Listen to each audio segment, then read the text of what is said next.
కడప జిల్లా జమ్మలమడుగులోని సాంఘిక సంక్షేమ హాస్టల్లో విద్యార్థిని ఆత్మహత్యకు పాల్పడింది.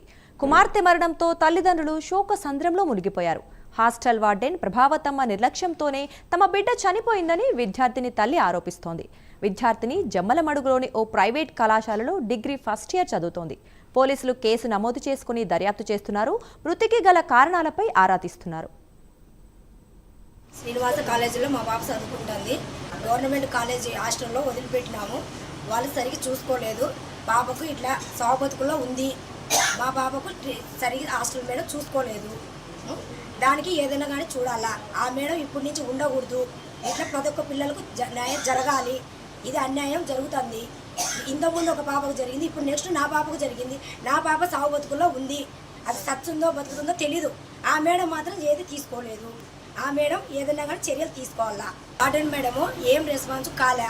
ఆ పాప ఏ టైంలో తాగింది కూడా తెలియదు, అసలు చూసుకోలేదు. ఎప్పుడో ఆ పాప 10 గంటలప్పుడు తాగితే 2 గంటలప్పుడు వచ్చి తీసుకొచ్చింది హాస్పిటల్కు.